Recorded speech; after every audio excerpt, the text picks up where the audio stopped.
මීට මාස කිහිපයකට උඩදී ගුවන් නියමුවරයක් එම දරුවා චාමික කරුණානන්දගේ බව පවසා අධිකරණය හමුවට පැමිණීම ගැන ගොඩක් දෙනා කතා කළ පුවතක් වුණා. ඉතින් මෙම පුවතට අදාළව අධිකරණය විසින් දින කිහිපයක් ඔවුන් කැඳවනු ලැබුවත් DNA පරීක්ෂණය ගැන තීරණය විසඳුනේ නැහැ. කෙසේ වෙතත් ගුවන් නියමුවරිය විසින් ඉල්ලා සිටින්නේ දරුවා චාමික කරුණානන්දගේ බවත් එම දරුවාගේ උප්පැන්න සහතිකේ පියාගේ නම ලෙස චාමික කරුණානන්දගේ නම සඳහන් කරන ලෙසත් ඒ වගේම පියා ඔප්පු කිරීම සඳහා චාමික කරුණානන්දගේ DNA පරීක්ෂණයක් කිරීමට අවසර ලබා දෙන ලෙසයි. කෙසේ නමුත් අවසන් නඩුවාරයේදීත් එම තීරණය ප්‍රතික්ෂේප කිරීම හේතුවෙන් ඇය දැඩි කනස්සල්ලට පත්ව ඇති බවට තොරතුරු වාර්තා වෙනවා. ඒ වගේම ගුවන් නියමුවරියගේ නීතිඥවරිය විසින් පසුගියදා වැඩසටහනක් අතරතුරදී ඇයගේ තොරතුරු සඳහන් කර තිබුණේ මෙසේයි.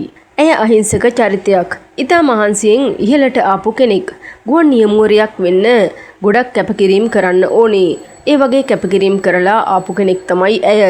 ඇයව මට මුණ ගැහුණේ යහළුවෙකුගේ මාර්ගයෙන්. ඇය ඊට පෙර විවාහ වුණු කෙනෙක්.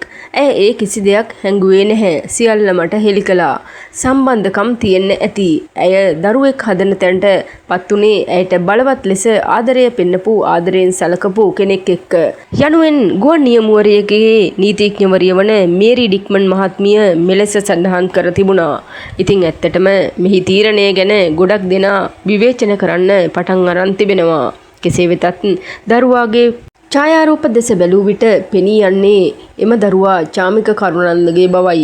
කෙසේ වෙතත් DNA පරීක්ෂණයක් සිදු කිරීම ප්‍රතික්ෂේප කරනු ලැබුවේ ප්‍රමාණවත් සාක්ෂි නොමැතිකම හේතුවෙන්. ඒ වගේම චාමික කරුණානන්ද විසින් අධිකරණයට පෙන්වා දී තිබුණේ චාමික කරුණානන්ද සමග ප්‍රේම සම්බන්ධය අතරතුර ඇය තවත් ඉන්දිය ජාතිකයෙකු සමග පෙමින් බැඳී සිටි බවයි.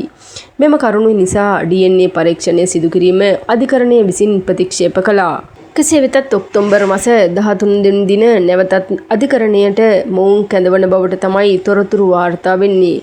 ඉතින් එහිදී ගුවන් නියමුවරිය විසින් ඉල්ලා සිටින්නේ DNA පරීක්ෂණයක් සිදු කිරීමට අවශ්‍ය කටයුතු සලසා දෙන ලෙසයි. කෙසේ නමුත් ගුවන් නියමුවරිය විසින් ඉල්ලා සිටින්නේ DNA පරීක්ෂණයක් කිරීමට අදාළ කටයුතු සලසා දෙන ලෙසයි. ඒ වගේම දරුවාගේ උප්පැන්න සහතිකේ පියාගේ නම ලෙස චාමිකගේ නම සඳහන් කරන ලෙසයි.